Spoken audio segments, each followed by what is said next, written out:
No vídeo de hoje, iremos falar sobre oração. E este vídeo é uma continuação do vídeo gravado na semana passada. Então, se você ainda não viu, seria muito bom se você pudesse ver o vídeo que irei deixar fixado no comentário aqui abaixo, ou então na playlist. Sem mais delongas, eu irei então ler com os irmãos o que está escrito em Mateus, no capítulo 6, do versículo 9 ao versículo 3. Irei explanar, irei comentar sobre cada versículo. O objetivo então é que nós possamos entender melhor o significado de oração e o que verdadeiramente Jesus quis dizer com esse ensinamento, com esse modelo de oração que é o Pai Nosso. Sem mais delongas, se você puder, pegue a sua Bíblia e acompanhe comigo. Mateus capítulo 6, versículo 9. Portanto, orareis assim: Pai nosso que estais no céu, santificado seja teu nome. A primeira parte, irmãos, é Pai nosso que estais no céu. Primeiro, é o Pai nosso. Como nós devemos falar com o nosso Pai? Com intimidade. Com intimidade, porque é o nosso Pai. Nós devemos ser íntimos do nosso Pai, nós devemos conversar com o nosso Pai. Mas principalmente, se é o nosso Pai, nós precisamos o quê? Respeitar. Então com o Pai não se fala de qualquer maneira. Se você pode até falar com seu Pai carnal de qualquer maneira, mas com seu Pai celeste, com seu Deus, não é falado de qualquer maneira. Não deve ser qualquer posição, não deve ser de qualquer jeito, não deve ser qualquer linguajar. É uma forma natural, mas você deve respeitar. É com respeito que devemos falar com o nosso Pai. E continuando, é o Pai Nosso. Se aqui está dizendo que é o Pai Nosso, significa que é o meu Pai, que é o seu Pai, que é o Pai do seu vizinho, que é o Pai do pastor, que é o Pai do padre, que é o Pai da freira. Mas principalmente, quando diz Pai Nosso, significa que também é o Pai do traficante, que é o Pai da prostituta, que é o Pai do drogado, que é o Pai daquela pessoa que está perdida na boca de fumo. É o Pai Nosso. Significa que todos somos irmãos. Todos nós somos o quê? Criaturas de Deus. Pai nosso que estais no céu, santificado seja o teu nome. Lembra que eu disse? Santificado. O nome de Deus é um nome santo. Se Deus é santo, então não devemos falar de qualquer maneira. Deve haver um respeito, porque há uma hierarquia entre o Pai e entre nós que somos criatura deles. Vamos ler agora o versículo 10. Venha teu reino, seja feita tua vontade, assim na terra como no céu. Irmãos, aqui está bem claro. Venha teu reino, seja feita a tua vontade. Não é a nossa vontade. A palavra de Deus fala que tudo que nós oramos, se oramos com fé e oramos a Deus da forma correta, Deus vai nos dar. Tudo que pedimos a Deus em nome do Filho, o Pai vai dar, para que seja glorificado o nome de Deus. Entendeu? Ou seja, tudo que pedimos, nós teremos. Mas precisamos lembrar que não é bem assim tudo. Embora a palavra seja tudo, não significa que qualquer coisa que você orar, você vai receber. Por exemplo assim: ah, Deus, eu oro ao Senhor porque eu quero casar com Mariazinha. Não é bem assim. Não é bem assim. Porque tem a tua vontade, tem a vontade da Mariazinha, e além de tudo, tem também a vontade soberana de Deus. Então você tem que entender que nem tudo que você receber, por exemplo, a sua mãe está doente.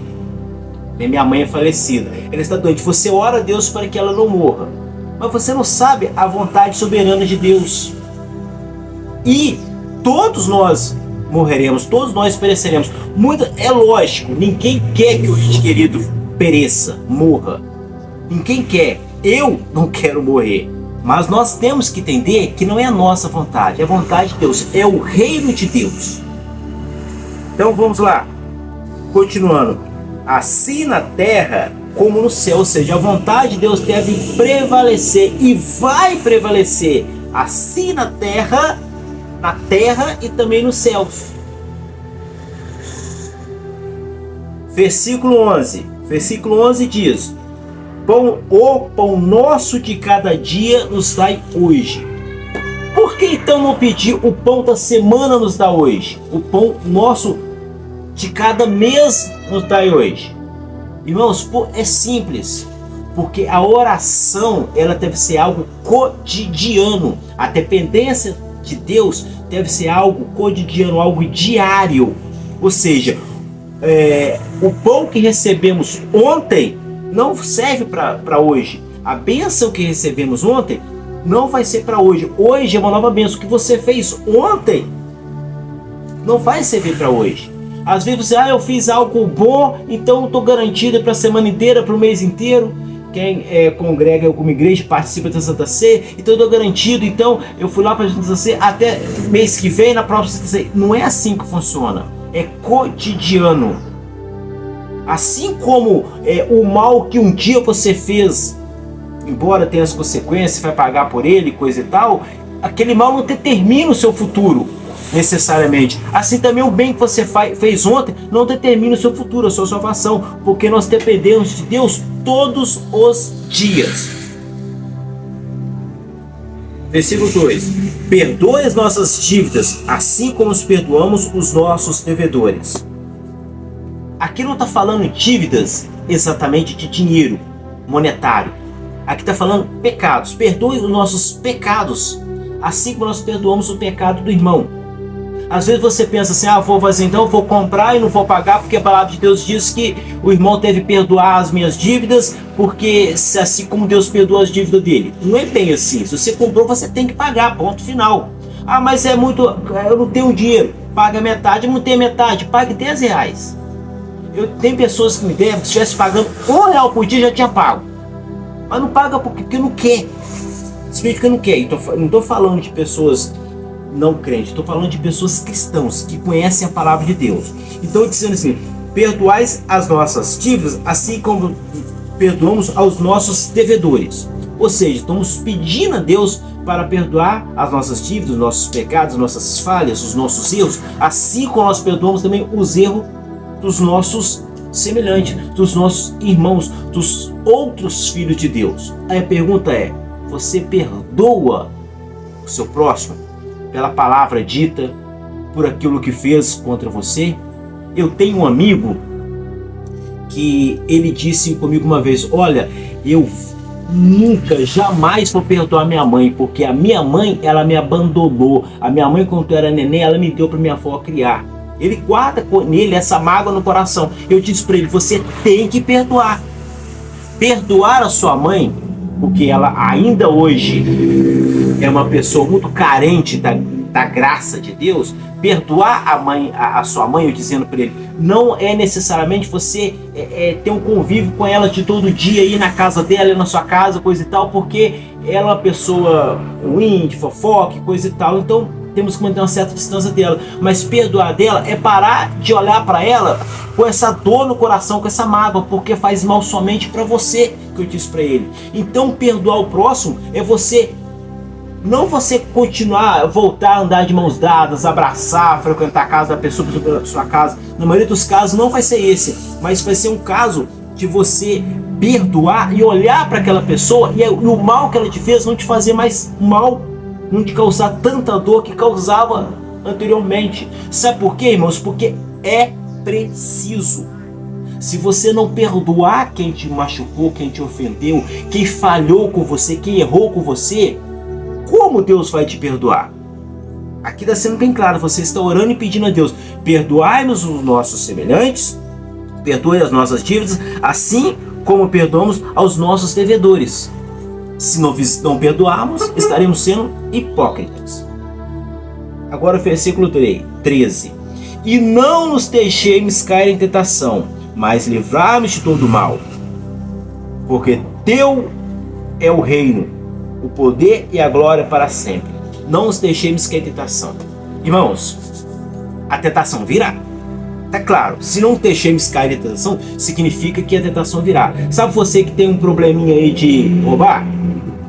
E, né, é um certo presidente de determinado país que está tão acostumado a roubar que foi lá e roubou umas canetas e as câmeras do mundo inteiro viu, não do Brasil, do mundo inteiro viu. Então, isso é algo natural da pessoa. Tá ali, a pessoa faz aquilo, é o que a pessoa sabe fazer. Então, sabe você que porventura está me assistindo, tá me acompanhando nesse momento e tem essa mania de roubar, você vai sentir sim o desejo de roubar. Mas você não significa que se você sentir esse desejo, você tem necessariamente que praticar esse ato de roubar. Sabe por quê? Porque roubar vai contra o ensinamento de Deus, contra a palavra de Deus. E não podemos fazer coisas que vai contra a palavra de Deus. Significa que sempre, jamais iremos fazer algo que vai contra a palavra de Deus? Não. Nós somos falhos. Significa que você vai errar, que eu vou errar. Eu fico abismado quando às vezes a gente vai a um culto de uma igreja e tá lá aquele pastor dizendo: ah, que eu sou bom, ah, que eu não erro, que seja igual a mim. Certa feita eu escutei o pastor falando isso. Assim como Paulo diz: seja imitadores de mim. Hoje eu digo: seja imitador de mim. Que isso, irmãos? Todos nós temos erro, todos nós falhamos. É lógico, uns falham em um aspecto e outros falham em outros aspectos. Por exemplo, uns irmãos, eles caem na tentação do roubo, como eu acabei de comentar. Outros irmãos caem na tentação da fofoca. Outros irmãos caem na tentação de comprar e não pagar. Que roubar e comprar e não pagar, para mim, é a mesma coisa. Mesma coisa.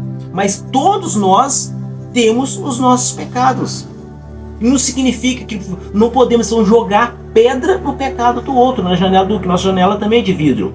Como eu vou falar do irmão que, por exemplo, assim, é mentiroso e eu ficar descendo a lenha nele, falando mal dele, sendo que eu também tenho os meus pecados, eu também tenho as minhas falhas. Devemos cada vez mais procurar falhar menos, obviamente, mas precisamos ter em mente que todos nós somos pecadores e todos nós carecemos da misericórdia e da graça de Deus. Irmãos, para finalizar, eu li aqui e expliquei de forma bem sucinta, bem resumida, o que é oração e o sentido da oração. Mas agora talvez a pessoa fale assim: ah, então eu não devo orar o Pai Nosso ou rezar o Pai Nosso? Sim, você deve orar e rezar o Pai Nosso se você assim quiser. Mas isso é um modelo de oração. Tem uma história de oração que é o seguinte: havia uma senhora que estava com o seu neto doente. Era somente essa senhora e o seu netinho. E o netinho estava doente, acamado. Então essa senhora, o que ela fez? Ela foi até uma igreja e nessa igreja estava havendo uma oração.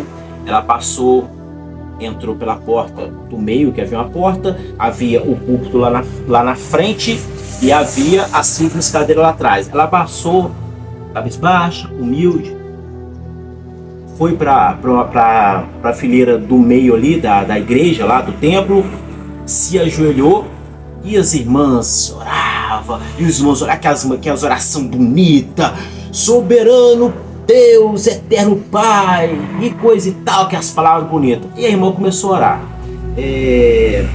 Deus, eu estou aqui mais uma vez, eu venho pedir ao Senhor que o Senhor cure a minha neta. Eu sei que o Senhor sabe todas as coisas, mas está lá ela moribunda, está ela então muito acamada, muito doente, eu não tenho dinheiro para remédio. Eu queria pedir ao Senhor que o Senhor fosse até minha casa, estendesse as suas mãos sobre ela, enviasse seus anjos e curasse ela, porque eu não tenho dinheiro para comprar os remédios. O médico falou que o remédio fica por tanto, mas eu não tenho esse dinheiro, eu não tenho nada para vender para poder comprar esse remédio. E as irmãs do lado assim começaram a olhar e começaram a rir da forma humilde dela orar, dela rezar, que seja. E aí ela continuando, né? Deus, a minha casa é uma casinha humilde, fica na rua X, lá no finalzinho da rua X, Deus. O Senhor pode ir com seus anjos, mas não tem preocupação não. É a última rua, é uma casa com cerquinha de bambu, o portão está quebrado, então nem precisa empurrar o portão, ele vai estar sempre aberto mesmo, o Senhor pode entrar por ali.